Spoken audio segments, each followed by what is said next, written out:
It's your election headquarters. Hello, welcome. This is Election Brief. My name is Mama Vioswa Abwaje. We've been bringing you coverage from Parliament as the Majority Leader meeting the press a day after the chairperson of the Electoral Commission appeared before the Special Budget Committee. We've heard from the Minority Leader, Haruna Idrisu. Today is the turn of the Majority Leader. We will take you back to Parliament to join in that press briefing. So, draw the distinction between release and being received. 701 released.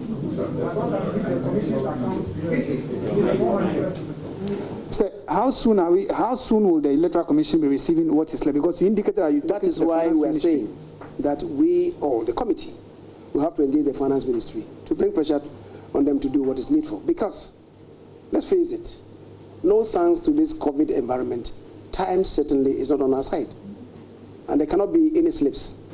So certainly the committee would engage. Unfortunately, the committee chairman himself has to engage in some elections. So we are all in a state of fluidness, or should it be fluidity? One of them. Finally, it's fluidity. Yeah. Finally. So because we are not stable now, let us do it maybe next week. Okay. Yeah. So finally, is it a matter of convenience where we always say the Electoral Commission is an independent constitutional body which cannot be directed by anybody? Because I remember in December 2019 or 18 thereabouts, there was supposed to be a referendum, but the president caused it to be postponed or suspended. Is it a matter of convenience? There was supposed to be a referendum, and the referendum was going to be predicated on an amendment to the Constitution. The amendment to the Constitution was not effected, so there couldn't have been a referendum. Thank you very much. Yeah, my name is Kwesi Kumsin. I write for the Punch newspaper. Leader, in your presentation,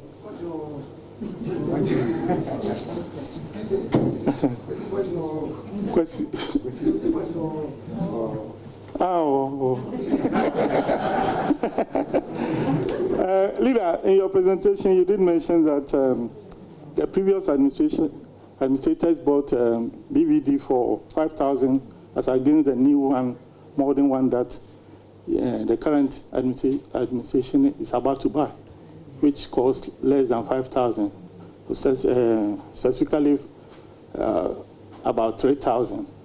Now, I don't know whether the committee probed further to find out the origin of those equipment, because we all know for a fact that equipment vary from country to country. We have Chinese phones, we have German, UK phones. So did you probe to know where those machines are coming from? We have Chinese-made BVDs. Well, we have Chinese-made BVDs. Okay. You are saying okay. Well, I'm just asking because we don't want a situation where, at the time this $3,000 worth of BVD will start, perhaps may give us problem during the registration. Well, I will suggest to you strongly that they are not from the same source, and the quality of this one, modernized, enhanced, and what I've seen is better. It's much better than the old one. But you see, in 2012, when they were first introduced, they gave us problems. I don't even want to talk about the origin. They gave all of us problems. You remember that Afarijan, before the conduct of the elections, had insisted and had used some technology. He said, envy. The Electoral Commission told this country, envy, no verification, no vote. Right? It's in the law. You have the Majority Leader Osei Mensah-Bonsu. So yesterday, the minority NDC had issues with the way the Electoral Commission intends to carry out the registration exercise, which is slated for June 30th. But here we are with the majority leader today saying that the NDC distorted the facts presented before the Special Budget Committee yesterday. It's your election headquarters. This is Election Brief. Let's move away from Parliament, from the majority leader there, and move to other issues. The opposition NDC has finally assented to the comprehensive roadmap designed by the National Peace Council to deal with the threats of party militia, but not without some reservations. The party has cited a number of concerns, including government's failure to reprimand persons indicted in the Emil Shot Commission report and the alleged recruitment of NPP thugs into the security agencies. Chairman of the party, Samuel Ofosu-Ampofo, leading a delegation to sign the document, observed that the party is signing because of its resolve for the rule of law and peaceful elections. Our commitment to a peaceful, democratic governance is unwavering. If you see us today, it is a love for Ghana, and a love for the people of this country, and the continuous peaceful coexistence of our citizenry, which has brought us to this far. The NDC is signing this code of conduct and agreement with a lot of reservations. We have communicated our reservations in a letter that was written and signed by myself on the 27th of May, 2020. And I would like to reiterate some of the content of our reservations. We indicated that out of the 22 key deliverables expected to be enforced by the political parties, only 4 can be enforced under the code of conduct that we have signed. We have raised reservations, and I want to quote from our letter. Sir, from the tone of your letter, we are entitled to draw legitimate inferences that the outstanding institutions whose signatures we are waiting before presenting the document to us. Once again, we have realized that the government of Ghana, which is a major implementing agency, because virtually all the other organizations that are supposed to be signed, or that are supposed to sign this document, the government has a major role to play. In the process of our negotiations, we did not see the active participation of government or its agencies. I think it was at the last day that the signing was going to take place that the Minister for National Security, Honorable Kandapa, appeared. Even at that meeting, he did not make any statement there. We find this very worrying because we believe that the government has a major role to play if we are to secure the peace of this country. As of now, we are even not aware whether the government has appended its signature to the agreement that we have signed today. And for us, it's a very worrying development. Meanwhile, Chairman of the National Peace Council, Most Reverend Professor Emmanuel Asante, assured the NDC of working out modalities to resolve their concerns. Concerns that have been brought to the National Peace Council will definitely be considered and passed on as we discuss it.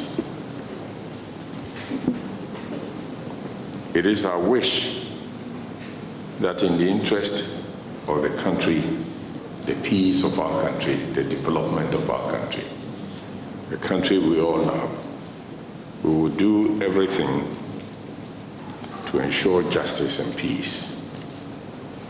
And as a national institution, not committed to any one side of the divide, political divide.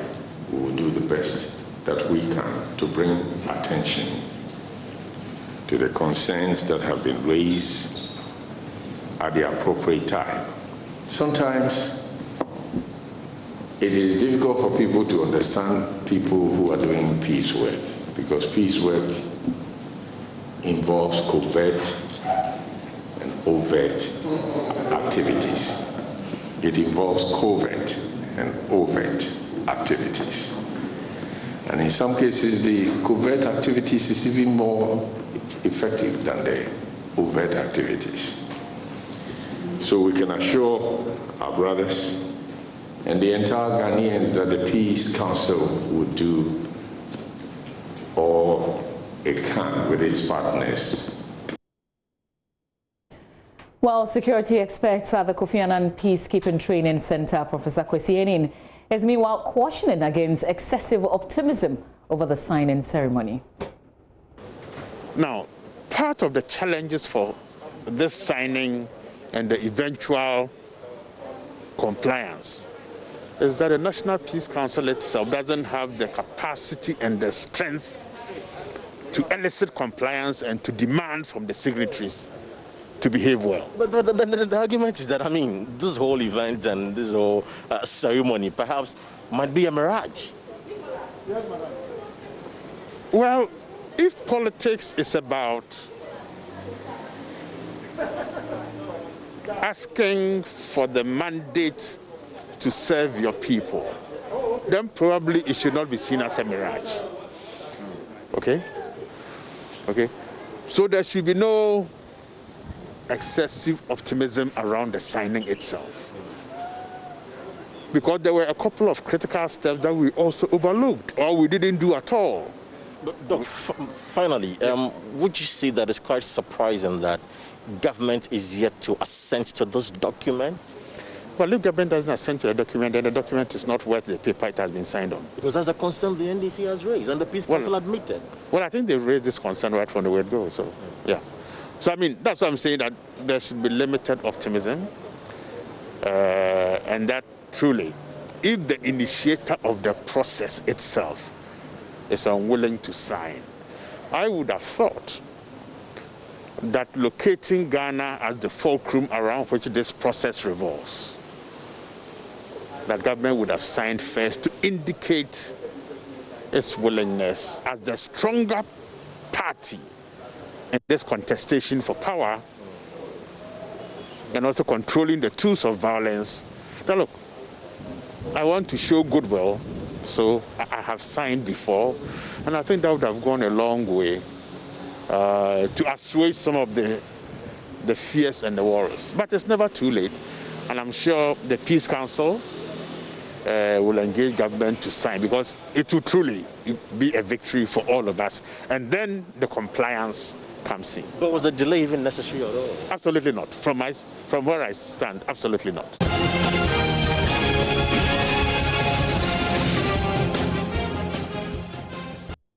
Now, the Electoral Commission says it has already begun implementing the court's directive that Ghanaians living abroad have the opportunity to vote in our parliamentary and presidential elections.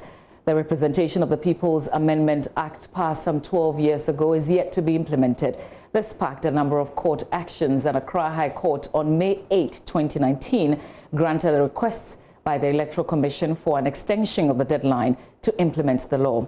A Deputy Commissioner of the Electoral Commission in charge of administration, Dr. Eric Bosman-Asare, said a CI is already in Parliament to kickstart the process. According to him, barring any hitches, Ghanaians living abroad should be able to vote in the December elections.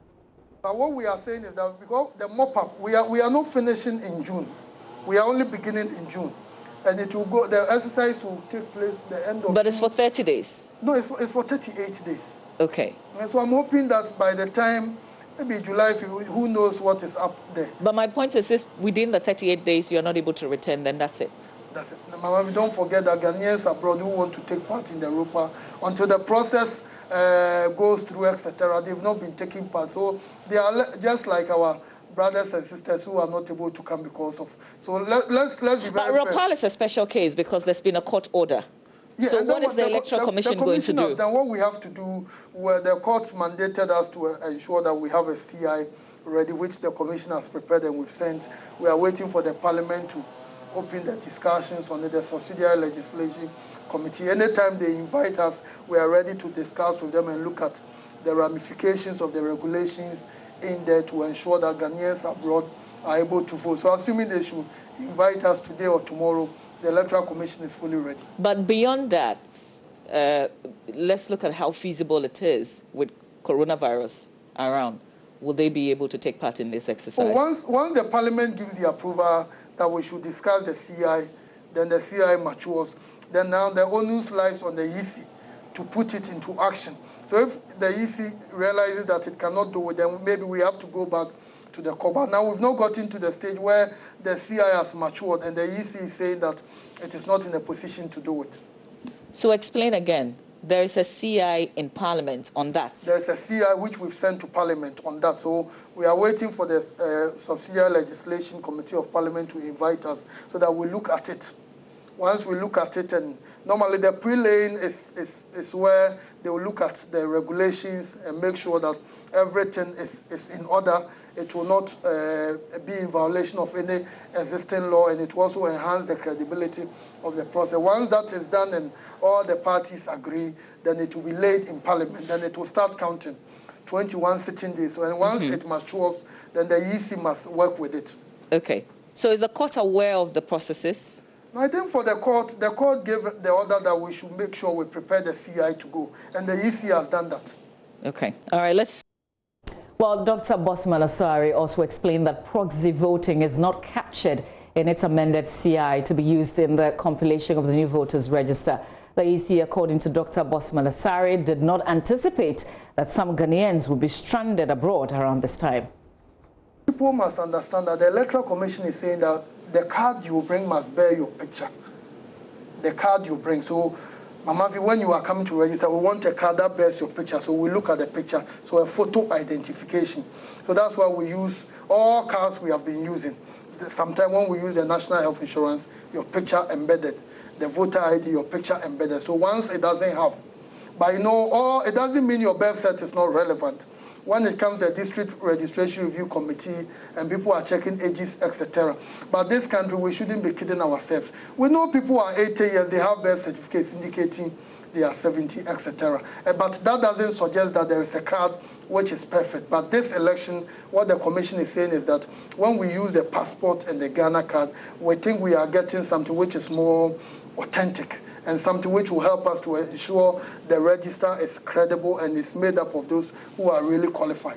Here's another one. It says, Mamavi, good morning. Please ask Dr. Bosman if the option of voter transfers will be done in 2020. Yes, it's something that came up yesterday, and we assured the special budget committee members that we are going to do it. I think one of our officers was making the point that in the current CI, but it's not the current CI on elections that we are going to use. We are going to have a new one in Parliament to amend certain aspects. So away from the Electoral Commission, the National Identification Authority is asking registered Ghanaians who are yet to receive their cards to refrain from re-registering, as the acts amount to fraud and is punishable by law. The authority says over 30,000 cases of double registration have been brought to its attention since the beginning of the Ghana card registration in the country. Executive Secretary of the NIA, Professor Ken Natefwa, made the call at a press conference today as the outfit prepares for a mop-up exercise which begins tomorrow and ends mid-September this year. Since the commencement of the mass registration exercise, 32,756 cases of double registration have been recorded. This is a situation where an applicant attempts to register twice at a particular registration center or a different registration center. When this happens, the applicant's card will not be printed because the system holds onto it for reasons of suspected fraud. Having said that, all applicants whose cards are not yet ready should not attempt to register again during the mop-up exercise. Otherwise, the system will consider it as a fraud or double registration. Let me now turn my attention to challenge cases. permit me to remind all Ghanaians that we have individual and collective bounding duty to vigorously police the boundaries of Ghanaian citizenship. It is a minimum that we can and should do to make our nation great and strong.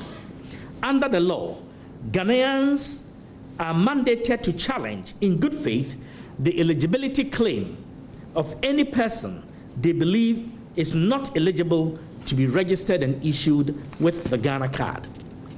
This challenge process is open to every.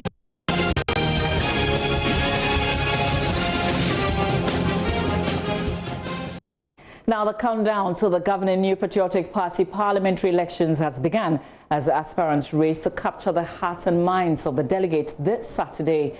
Let's now put the spotlight on some aspirants as they attempt to unseat some sitting MPs. Today we are in Ukro, where aspiring parliamentary candidate for that constituency, Eric Ni Okai, has accused the MP for the area, Elizabeth Afolikwe, of neglecting the interests of party delegates. Mr. Okai, who vowed to unseat the fisheries minister, also alleged that the MP has failed to deliver on her mandate. Though we have an incumbent, but in fact the delegates are complaining. And as far as I live in this constituency, I deal with the delegates and I know the problems. So, not that the MP is not doing his work. She has done her part. But there are some mistakes that she is doing. What are some mistakes she's doing? Yeah, there are a lot of mistakes. Like what? You meet a delegate, the whole decision maker, near or seeing, he will tell you it's not working. Their life is very terrible. And the kind of complaint they are complaining, we are in power. A delegate is not supposed to lack. You need to lobby for them. And I'm a businessman. As I'm talking to you, I have 55 of them in my firm working. So I see that, no, some of us need to wake up. Really, if we really love our party, we need to wake up. And that's the more reason why I'm in to contest. So that if by God's grace, I got the nod, I will do the right thing. So what are some of the right things you want to do for the country? Yes. What I discovered that the delegates are not recognized in this constituency at all. They are not recognized.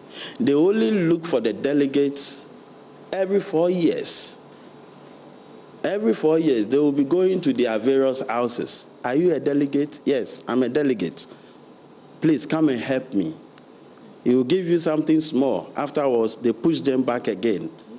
They don't mind them. But this time, I'm going to put a stop to that.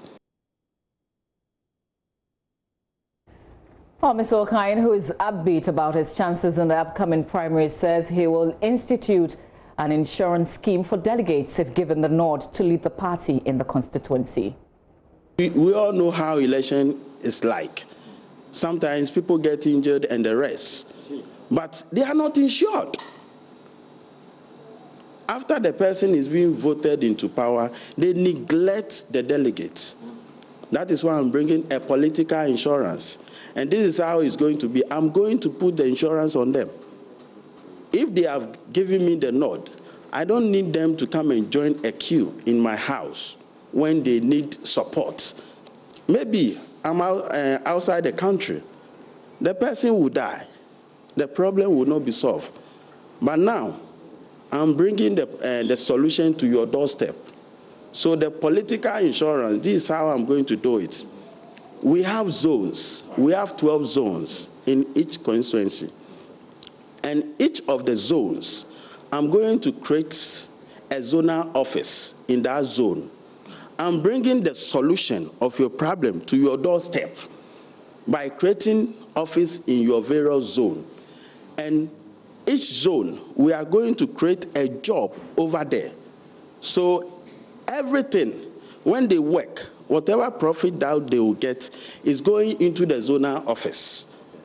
At the same time, every zone, we have artisans, carpenters, electricians, masons, contractors. I will make sure I will give them a contract that is profitable, so that when they work and they get their profits, 1% will go to their zonal office. Somebody may ask, all the money that will go into that zonal office, what are they going to use it for? At least MP Common Fund. Every MP Common Fund, when it comes, percentage will go to all the various zonal office. Yes. So somebody may ask, what are they going to use that money for? And I will tell the person that that is the insurance money for you, the delegates, because it's not all the time you can get money in your pocket. So in case you are not feeling well, you need money to go to the hospital. Probably you come to my house, the MP, and I'm outside the country. What are you going to do? Are you going to borrow money from elsewhere?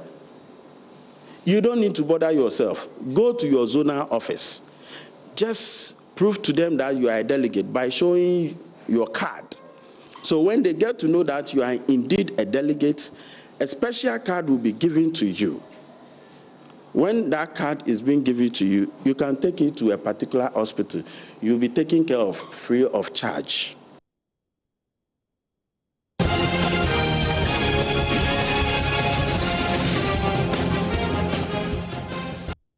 And the showdown itself will be on Saturday. Trust Your Election Headquarters will bring you all the angles to the primaries. That will be it for Election Brief today.